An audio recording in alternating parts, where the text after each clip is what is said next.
믿음을 축복하며 또 고백해 보십시다. 주님이 우리의 소망입니다. 한번 축복하겠습니다. 주님이 우리의 소망입니다. 아멘. 예, 교회 이름으로 한 해의 시작은 대림절입니다. 대강절이라고도 하지요. 오늘이 바로 대림절 첫 번째 주일이기 때문에 교회적으로 볼 때 우리는 한 해를 마감하고 새해를 맞이한 것입니다. 오늘이 새해를 맞이한 것입니다. 새해 복 많이 받으시기를 바랍니다. 네. 대림절의 의미는 한자 말을 그대로 풀어보면 쉽게 알 수 있는데요. 기다릴 대자의 림, 이말 림자입니다. 오심을, 임하심을 기다리는 것입니다. 누구 오신다는 말입니까? 누구를 기다린다는 말입니까? 구주이신 예수님이십니다. 그러므로 대림절로부터 한 해가 시작된다라는 것은 예수님이 시작이다라는 것입니다. 예수님이 역사의 시작이고 종말입니다. 오늘 8절에도 처음이며 마지막이요 알파와 오메가이신 주님이십니다. 역사뿐만 아니라 우리 각자의 우리의 삶도 그러합니다. 여러분, 예수님과의 만남, 그때부터가 우리 삶의 진정한 시작입니다. 그때부터가 카이로스입니다. 의미 있는 시간들입니다.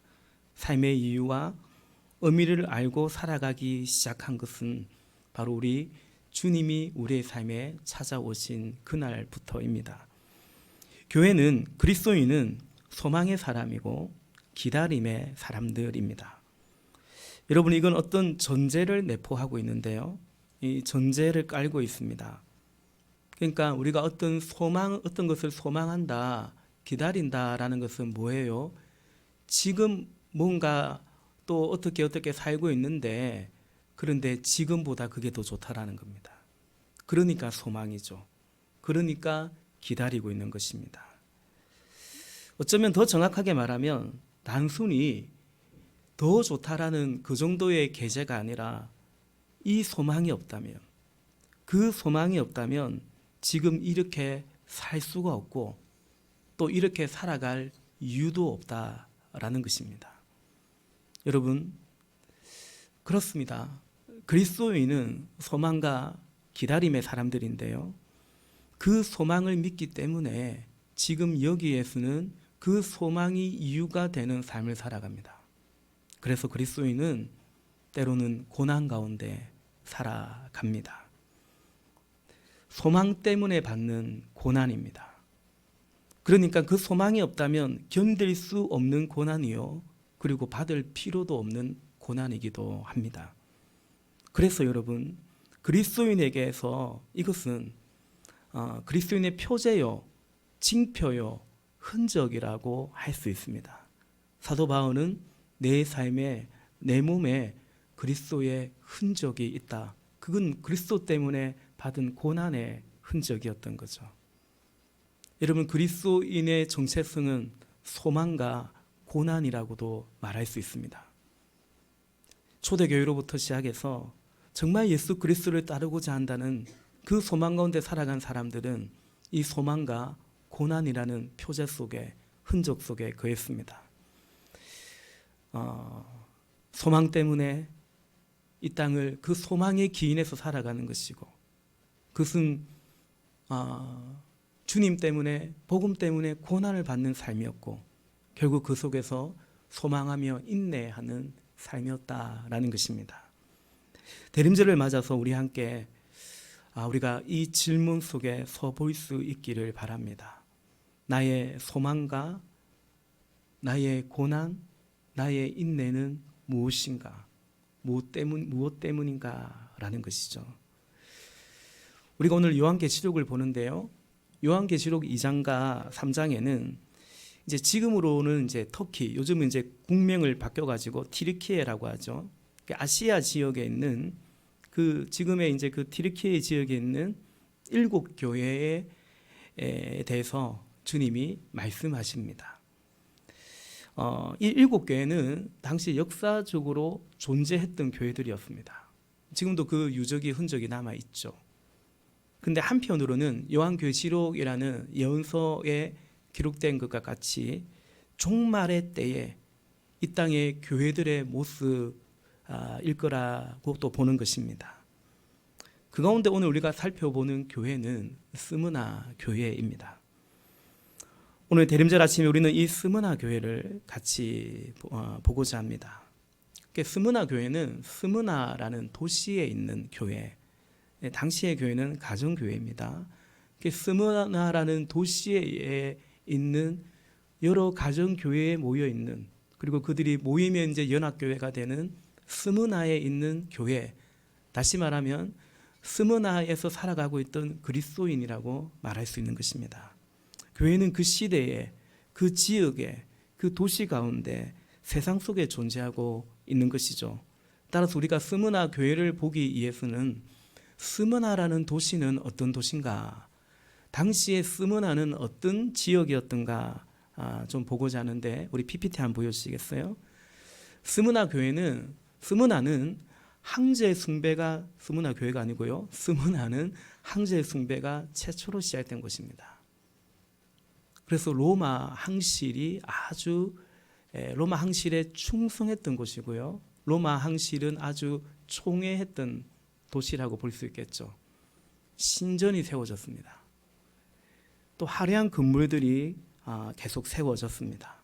그로 인해서 사람들이 신전 때문에라도, 그 화려한 건물 때문이라도 그 도시에 사람들이 몰려왔고, 스무나는 그로 인해서 부요한 도시가 되었습니다. 네, 이제 그만 봐도 될 것 같습니다. 스무나 교회는 바로 이 스무나라는 그 지역 안에, 도시 안에 있던 교회였습니다. 당시 인구가 10만이었으니까 결코 작은 도시가 아닙니다.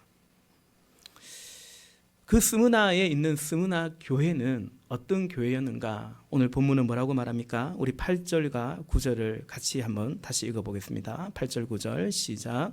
스무나 교회의 심부름꾼에게 이렇게 써보내라. 처음이며 마지막이요, 죽으셨다가 살아나신 분이 이렇게 말씀하신다.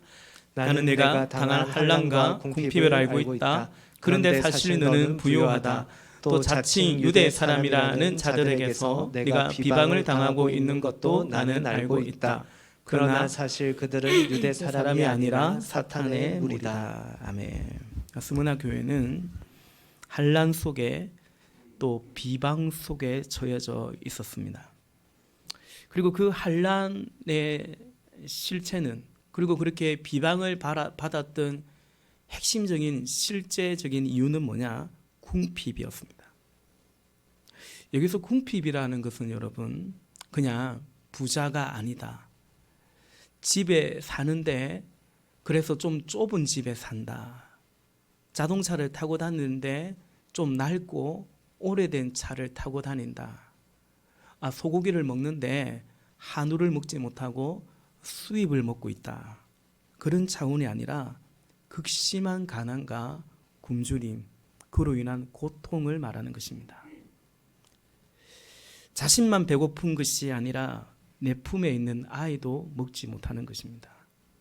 나만 고생하는 것이 아니라 나의 가족들도 고통 중에 있다라는 말입니다. 이것이 본문 속에서 궁핍의 뜻입니다. 언어적으로 보면 큰 바위가 가슴을 짓누르는 듯한, 짓누르다라는 뜻이 있습니다. 왜 스무나 교회는 궁핍했습니까? 무엇 때문에 그렇게 했습니까? 항제 숭배를 거부했기 때문입니다. 더 정확하게 말하면 주님을 경배하기 때문에 항제 숭배를 할 수가 없었기 때문입니다. 항제를 숭배해서 그래야 그처럼 화려하고 부요해진 스무나는 그것들의 방해가 되는 항제 숭배를 거부하는 성도들을 색출하기 시작했습니다. 왜냐하면 자신들의 부요함에, 자신들의 사업에 이들이 방해가 되었기 때문이죠. 그래서 교회는, 성도들은 철저하게 가난했고 궁핍했던 것입니다. 여러분 이 스무나가 지금의 터키, 튀르키예 지역이라고 했죠. 제가 오래 전에 한 20대 후반에 제가 장사를 했죠. 사업을 했더랬습니다. 무역에도 한번 좀 손을 대볼까라는 마음으로 이 중국이나 중동이나 이 터키까지 홀로 출장을 다닌 적도 있습니다. 시장 조사 같은 것을 하러 다녔습니다. 근데 거기서 출장 가서 어느 한 청년을 만났습니다. 선교사님이 소개해준 선교사님의 제자라고 했습니다. 그 여전히 디르키에서는 그리스도인을 색출하고 있더라고요. 그들에게는 직장을 주지 않더라고요. 어떻게 알았는지 공무원 시험에 결국은 탈락시켜 버린다는 겁니다. 마을에서 심지어 그 가족 친지들로부터 버림을 당하고 외면을 당하고 있던 것입니다. 그래서 대학까지 나왔지만 정말 허들의 일을 할 수밖에 없던. 그래서 선교사님은 저에게 여기 와서 사업을 좀 하면 안 되겠냐고. 우리 저 제자들을 직원으로 좀 고용해 주면 안 되겠냐고. 그게 바로 여기서는 선교라고 저에게 도전해 주시기도 했더랬습니다. 스무나 교회는 당시에도 그랬습니다. 이런 어떤 조합에, 상인 조합에 이런 데 가입을 시켜주지 않았습니다. 직원으로 채용도 해주지 않았습니다. 믿음 때문에 환난, 궁핍을 겪고 있었습니다. 그런데 유대 사람들이라고 하는, 자칭 유대 사람들이라고 하는 자들이 또 비방을 했다라는 것입니다. 예수님은 그들을 자칭 유대인, 실제는 사탄의 무리라고 말씀하죠. 이런 겁니다. 이들은 위장한 그리스도인, 교회는 교회인데 변질된 교회 같은 것을 말하는 것입니다. 그 도시에 스무나에 물든 교회들입니다. 신자라고 하는데 스무나 사람들처럼 살아가고 있는 사람들입니다. 그들이 스무나 교회를, 성도를 비방합니다. 당신들 때문에 우리도 살기 힘들다고, 뭘 그렇게까지 하냐고 비방합니다. 믿어도 적당히 믿으라고. 그리고 하나님이 정말 당신들을 사랑하신다면 이렇게 궁핍하게, 이렇게 비참하게 살 수 있느냐고 비방을 하는 것입니다. 그래요, 여러분. 그 속에서 스무나 교회는 믿음을 지킨 사람들입니다. 우리 믿음의 선진들이 신사참배를 거부하고, 우리 교단도 신사참배를, 또 이 재림의 신앙을 끝까지 고소하다가 강제로 교회 문이 닫히기도 했는데, 어쨌든 이 스무나 교회는 그런 환난을 견디고 믿음을 지킨 자들입니다. 주님은 그 스무나 교회를 향해서 이렇게 말씀하십니다. 10절입니다. 10절. 네가 장차 받을 고난을 두려워하지 말아라. 보아라, 악마가 너희를 시험하며 넘어뜨리려고 너희 가운데서 몇 사람을 감옥에다 집어넣으려고 한다. 너희는 열흘 동안 환난을 당할 것이다. 죽도록 충성하여라. 그리하면 내가 생명의 면류관을 너에게 주겠다. 아멘. 장차 받을 고난이 있다라는 거예요. 그걸 두려워하지 말라 주님 말씀하십니다. 지금은 고난이 없는데 앞으로는 고난이 있을 거라는 그런 말이 아니잖아요. 지금도 고난 가운데 있는데요. 그런데 이제 고생 끝, 고난 끝이라고 말씀하시는 것이 아니라 장차 받을 고난이 있다라는 것입니다. 너희가 열흘 동안 환난을 당할 것이다. 정해진 기간이 분명히 끝이 있다라는 것입니다. 그런데 이제는 이렇게 배척당하고 배제당하고 왕따당하고 그 정도가 아니라 감옥에 집어넣으려고 할 것이다. 죽이려고 할 것이다 라는 것입니다. 그리고 그 교회를 향해서, 스무나 교회를 향해서 주님은 단호한 명령을 내리십니다. 10절에 죽도록 충성하여라 말씀하십니다.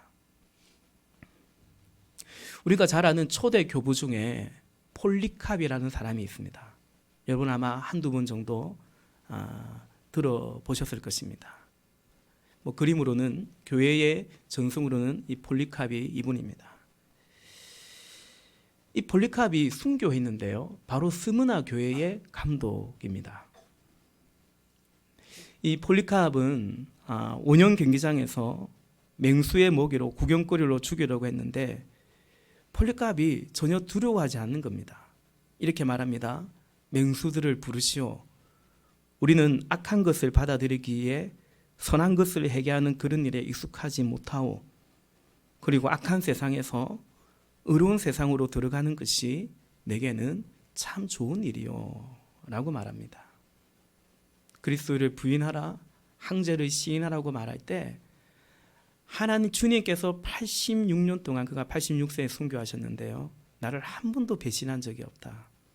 그런데 어찌 내가 주님을 부인하고 주님을 배신할 수 있느냐라고 말했습니다. 그러면서 그를 신문하는 자를 향해서 하루 정도 시간 내어주시면 내가 믿는 교리를 당신에게 내가 가르쳐 줄 마음이 있다. 아주 선심을 쓰듯이 그렇게 당당하게 폴리카프는 증거했습니다. 그래서 맹수들에 대해서 전혀 겁먹지 않는 폴리카프에게 이들은 그 폴리카프를 위협하면서 당신 그러면 불에 태워 죽일 거라고, 하형에 처할 거라고 그렇게 겁박을 했습니다. 그러자 폴리카프이 이렇게 말합니다. 당신은 1시간 동안 타다가 잠시 후면 꺼져버리는 불로 나를 위협하고 있지만 경건치 못한 자들을 위하여 예비된 심판과 영원한 형벌의 불에 대해서는 전혀 모르고 있어. 그런데 어째서 이렇게 지체하고 있습니까? 당신이 원하는 대로 속히 시행하시오 라고 대답했습니다. 하형이 이루어집니다. 사람이 불에 타면 가만히 있을 수가 없겠죠. 산채로 태워지니까. 그래서 그 장작에다가 폴리카프를 못을 박으려고 했습니다. 그때 폴리카프이 나를 못 박지 마시오. 나는 그대로 있을 테니까. 그래서 폴리카프는 그 장작에 그냥 끝만 묵힌 채로 하형에 처해지는데 불길이 활활 타오르는데요. 교회 전승에 의하면 그 편지가 역사적 자료로 남아 있습니다. 폴리카프를 태우지를 않는 겁니다. 그를 둘러싼 나무들만 타고 폴리카프이 타지를 않는 거예요. 마치 사자굴에 내던져진 풀무불에 내던져진 다니엘가 새친 것처럼 오히려 향기로운 향기가 냄새가 났다라는 거예요. 그러자 어쩔 수 없이 칼로 폴리카프를 찔러서 죽였는데 그에게서 흘러놓은 그 피가 그를 태우던 불길을 다 이렇게 꺼버렸다라고 합니다. 그렇게 순교했다라는 거죠. 여러분, 스무나 교회는 오늘 본문이 말씀하시는 주님이 말씀하신 대로 환난과 고난이 있었고요. 또 주님이 말씀하시는 대로 옥에 갇히기도 하고 죽기도 하고, 그리고 스무나 교회는 폴리카프이 13번째 순교자였다고 하는데요. 죽기까지 충성하였습니다. 순종하였습니다. 오늘 말씀의 제목이 스무나 교회 보배로운 예수 교회입니다. 스무나 교회는 그때의 교회, 그리고 말씀드린 것처럼 종말의 때의 교회 가운데 하나를 예표하는 교회입니다. 오늘 우리 보배로운 예수 교회는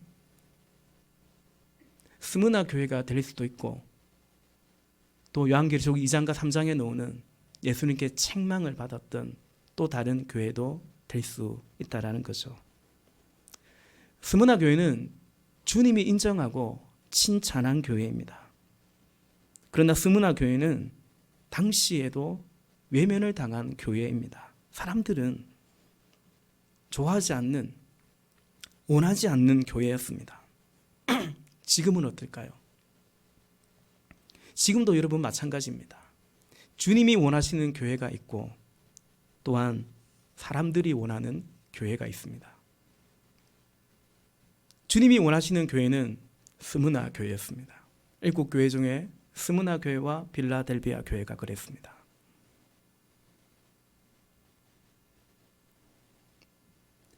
스무나 속에 살아가고 있는데 스무나 사람들로 살지 않고 이들은 성도로 살아갔던 자들입니다. 그 안에서 죽도록 충성, 죽기까지 믿었다라는 것입니다. 여러분 충성과 믿음은 동의어입니다. 그래서 영어로 충성을 페스펄이라고 번역하기도 합니다. 명사인 것 같지만 명사가 아닙니다. 여러분 믿음도 충성도 그냥 명사로 설명되지 않습니다. 어떻게 응답했는가, 행동했는가, 그것이 이제 믿음이요 충성이죠. 그래서 믿음은 충성과 동의입니다. 사람들이 원하는 교회는 믿기는 하되 충성도 하되 내가 죽을 생각은 없는 그런 것입니다. 주님은 죽었죠. 주님은 죽고 이미 죽으셨고 그것을 믿고 감사도 하고 구원도 받는데 그러나 나는 죽을 수 없는 내가 왜 죽어? 그것이 사람들이 원하는 교회입니다. 여러분 죽도록 충성하라는 말이 극단적인 말 같고 좀 심한 말 같기도 합니다. 그런데 따지고 보면 충성이라는 말 앞에 가장 합당한 어쩌면 유일하게 합당한 수식어가 되는 겁니다.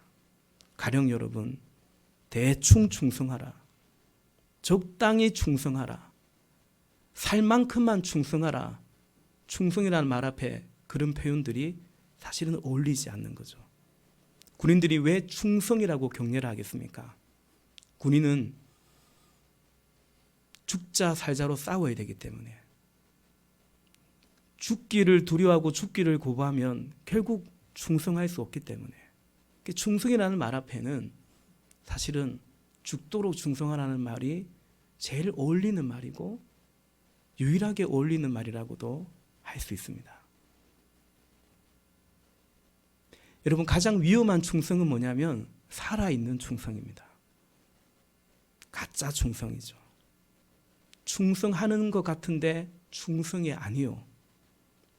자신도 속고 주변도 속을 수 있는 그런 충성이기 때문입니다. 예수님을 믿는다는 것은 여러분 이런 거죠. 그분이 이렇지 않습니까? 오늘 8절에 처음이며 마지막이요 죽으셨다가 살아나신 분이 이렇게 말씀하신다. 죽으셨다가 살아났다라는 것입니다. 주님이 빌립보서 2장의 말씀처럼 죽기까지 복종하셨고 충성하신 분이십니다. 그래서 그분을 믿는 성도는, 그분을 믿는 우리는 죽어야 하고 그 안에서 다시 살아나는 자들이죠. 여러분 제가 참 부족한데요. 그런데 주님이 당신의 종으로 불러주셔서 목사로서 두 가지 질문을 합니다. 모든 목회자가 하는 질문이 아닐까요? 첫째는 교회란 무엇인가? 교회의 종으로 부름받았기 때문에 교회란 무엇인가? 두 번째, 목회란 무엇인가? 특별히 담임 목사로서 보배린 예수교회의 담임 목사로서 내가 할 일은 무엇인가 생각합니다. 9절에 보니까 8절이네요. 8절에 스무나 교회의 신부름꾼에게 이렇게 써보내라 라고 말합니다. 개역 개정으로 보면 스무나 교회의 사자라고 나와 있습니다. 신부름꾼입니다. 스무나 교회의 감독을 말하는 것입니다. 신부름꾼입니다. 그러니까 스무나 교회에 감독이 있는데, 사자가 있는데 그 사람은 심부름꾼이요. 그러니까 그의 일이 아니요, 그의 교회가 아니요, 이건 주님의 교회요, 주님의 일이라는 말이죠. 여러분, 그래서 저는 교회를 위해서 기도할 때 주님 도와주십시오. 우리가 이러이러한 사역을 하고자 합니다. 주님 도와주십시오. 그런 기도를 잘 하지 않으려고 합니다. 왜냐하면 내 일이 아니기 때문에, 주님의 일이기 때문에 그렇습니다. 대신에 이렇게 기도합니다. 주님, 제가 이 부족한 종이 순종할 수 있도록 도와주십시오 라고 기도합니다. 주님, 우리가 순종할 수 있도록, 주님의 심부름을 잘 수정될 수 있도록 도와주십시오. 그렇게 기도합니다. 왜냐하면 우리는 마땅히 순종해야 되는데, 그런데 주님의 도우심이 필요하기 때문입니다. 저는 교회만이 아니라 성도인 우리의 삶이 그러하다고 생각합니다. 주를 통해서 내 삶을 살아가는 것이 아니고 주님께서 나를 통하여 당신의 삶을, 당신의 뜻을 이루어가기 때문에 그러한 것이죠. 결론적으로 여러분, 자칭 유대인이라고 하는, 자칭 신자라고 하는 오늘 본문에도 있듯이 그들이 원하는 교회가 아니라 스무나 교회처럼 주님이 원하는 교회, 주님이 원하는 목회를 해가야만 하지 않겠습니까? 그것이 주를 향한 충성이고 또 함께 부름받은 주님이 맡겨준 우리 성도들을 향한 충성이기 때문인 것입니다. 그런데 여러분, 제가 자신이 없습니다. 죄송하지만 자신이 없어요. 그래서 엎드린다고 엎드리지만 여전히 부족하고 자신이 없습니다. 가정교회 같이 해가는데 정작 제가 가정교회를 잘할 자신이 때로는 제가 없습니다. 여러분이 기도해주고 도와주셔야만 됩니다. 그리고 이렇게 기도해 주시고 도와주시기 때문에 이렇게 주의 교회가 함께 서가고 있는 거죠. 오늘 이 밝혀진 촛불을 보면서 맞네, 오늘 대림절이네, 저 촛불을 밝혀야 됐네, 저는 생각 못하고 있었습니다. 근데 우리 교우 중에 누가 생각해 주시고 이렇게 또 준비해 주셨듯이 도와주셔서 얼마나 감사한지 모릅니다. 여러분, 스무나 교회는 불행한 교회가 아닙니다. 9절에 보니까 나는 네가 당할 환난과 궁핍을 알고 있다. 그런데 사실 너는 부요하다라고 말씀하십니다. 궁핍한데 아니야, 넌 사실 부요해라고 말씀하십니다. 빈 살만이라는 사람을 아시죠? 사우디아라비아의 왕세자입니다. 이 친구입니다. 몇 살쯤 돼 보입니까? 이 어린 것이 수염을 길러가지고요. 37살입니다. 현존하는 세계에서 최고 부자입니다. 2,800조 정도의 자산을 가지고 있다고 합니다. 얼마 전에 우리나라에 와서 20시간 정도 머물다가 갔는데 그가 롯데 호텔 한 층을 다 빌렸어요. 2,200만 원을 냈다고 합니다. 객실 안에는 TV고 뭐고 다 새로 바꿨다고 해요. 하룻밤 자기 위해서. 그가 먹기 위해서 식기만, 음식을 준비하고 먹는 식기만 1억 원치를 사우디에서 공수해 왔고요. 잠시 후 헬스 클럽을 이용해서 운동을 한 것 같아요. 헬스장에 있는 모든 기구들을 새 걸로 바꿨다고 합니다. 이 빈 샬만의 별명이 뭐냐면, 저도 최근에 이제 뉴스를 통해서 봤지만 빈 샬만의 별명이 미스터 에브리싱입니다. 미스터 에브리싱. 다 할 수 있다라는 겁니다. 마음만 먹으면 다 해낼 수 있다. 미스터 에브리싱입니다. 시진핑도 바이든도 빈 샬만에게 함부로 하지 못합니다. 그만 봐도 되겠습니다. 그런데 성경은 이 사람 예수 믿고 구원받아야겠죠. 어쨌든 성경은 그가 아니라 스무나 교회가 부유하다라고 말해요. 빈살만 이대로 살면 한 80년, 100년 부유하게 살겠죠. 다 못 쓰고 죽겠죠. 다 쓰려고 하면 너무 힘들 것 같아요.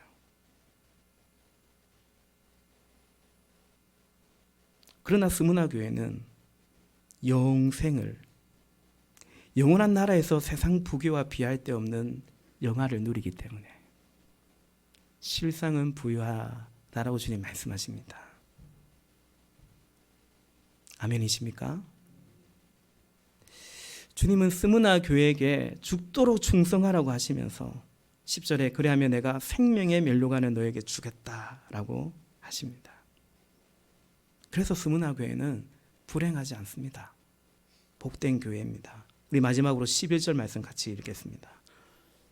11절 시작. 기가 있는 사람은 성령의 교회들에 하시는 말씀을 들어라. 이기는 사람은 둘째 사망의 해를 받지 않을 것이다. 아멘. 사랑하는 성도 여러분, 기 있는 사람이 되기를 바라요. 성령이 교회에게 하시는 말씀을 들으시기를 바랍니다. 그런 다시 말해 그런 가난한 마음이 있기를 바랍니다. 특별히 이 시간 돌발성 난청으로 한쪽 귀가 들리지 않으시는 이분에 계시는 우리 윤대용 목자님의 귀가 예수님의 이름으로 치유받기를 기도합니다. 여러분, 무엇이 우리의 귀를 가리웁니까? 사람들의 눈을 가려버리고 못 보게 하는 것입니까? 스무나라는 도시 때문입니다. 물질이죠. 그것이 모든 것을 결정해버리기 때문에 거기에 갇혀 있는 것입니다. 결혼도, 출산도, 육아도, 행복도 그것이 결정한다라고 생각하고 있는 것입니다. 주님은 스무나 교회를 향해서 외칩니다. 이기라고 말합니다. 지지 말고 이기라고 말씀하십니다. 그래야면 내가 이기는 자에게 생명의 멸류관을 주겠다고. 11절에는 이기는 사람은 둘째 사망의 해를 받지 않을 것이라고 말씀하십니다. 시간이 가서 말씀을 그만해야 되는데 어떡하죠? 둘째 사망이 뭔지 조금만 더 얘기하겠습니다. 둘째 사망이 뭘까요? 우리 요한계시록 20장을 한번 보겠습니다. 한번 찾아보시겠습니까? 계시록 펼쳤으니까 요한계시록 20장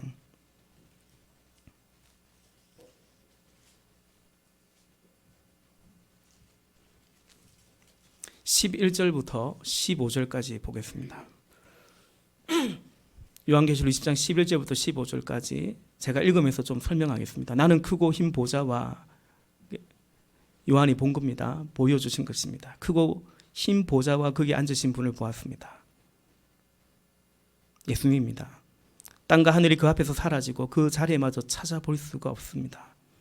여러분, 모든 것은 다 사라지는 것입니다. 12절 나는 또 죽은 사람들이 큰 자나 작은 자나 할 것 없이 다 그 보좌 앞에 서 있는 것을 보았습니다. 예수님 말씀하신 대로 생명의 부활로 심판의 부활로 죽은 자들이 다 다시 살아납니다. 그리고 책들을 펴놓고 또 다른 책 하나를 펴놨는데 그것은 생명의 책이었습니다. 죽은 사람들은 그 책에 기록되어 있는 대로 자기들의 행위대로 심판을 받았습니다.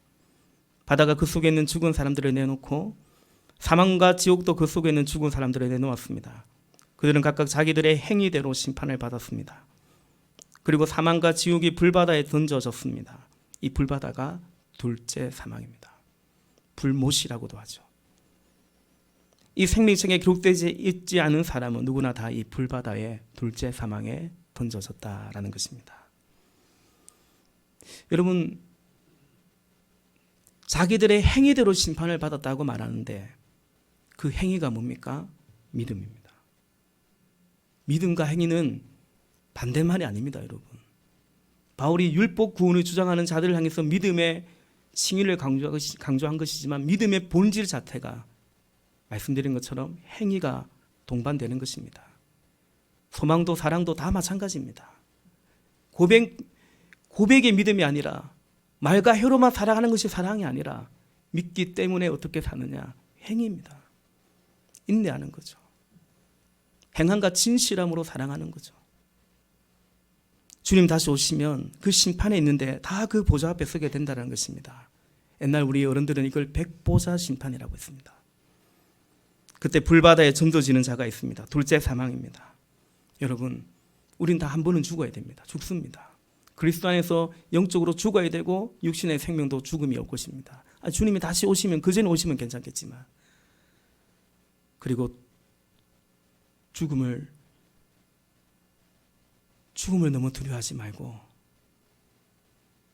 이러다 못 살겠다가 아니라 죽도록 충성해야 됩니다. 그래서 둘째 사망이 아니라 영생에 이르러야 되는 것입니다. 아까 폴리캅 감독의 말을 보십시오. 뭐라고 말합니까? 맹수들을 부르시오. 악한 세상에서 어려운 세상으로 들어가는 것이 내게는 참 좋은 일이요. 그 다음 뭐라고 말합니까? 당신들은 잠시 후면 꺼져버리는 불로 나를 위협하고 했지만 경건치 못한 자들을 위하여 예비된 심판과 영원한 형벌, 그 불에 대해서는 당신들은 모르고 있어. 말씀을 맺겠습니다. 요즘 제 폰에 그 카톡에 기록한 인사말 대문글이 이것입니다. 영생을 묵상하는 습관입니다. 오늘 설교의 제목으로 할까 고민도 했습니다. 역시 초대 교부였던 성요한이 한 말입니다. 영생을 묵상하는 습관을 가지십시오. 대림절입니다. 이것이 우리의 시작입니다. 모든 것의 시작입니다. 우리는 이 소망 때문에 살아가고 있어요. 주님을 믿고 주님을 소망하고 주님을 사랑하며 살아가는 것입니다. 우리는 여러분 형편이 어떠한지 모르겠지만 실상은 부유한 자들입니다. 세상의 부와 세상의 힘에 굴복하지 않기 때문이고 또 그러지 않기를 원하는 것입니다. 주님의 심부름꾼으로 잘 살아갈 수 있기를 바랍니다. 우리 보배로운 예수교회가 건물이 아니죠. 우리 보배로운 예수교회 저와 여러분 우리 성도들이 스무나 교회가 되기를 바랍니다. 믿음 때문에 받는 고난과 불이익과 배척이 어찌 보면 거의 없는, 그래서 어쩌면 더 환난의 때를 살아가고 있는 우리가 복음을 부끄러워하지 않고 복음과 함께 고난을 받아가는, 그래서 생명의 면류관을 받는, 여기까지 왔다가 둘째 사망으로 그 누구도 결코 들어가지 않고 생명책에 기록되어서 생명의 면류관을 받으시는 그런 교회가 될 수 있기를 간절히 소망합니다. 우리 같이 찬양하겠습니다.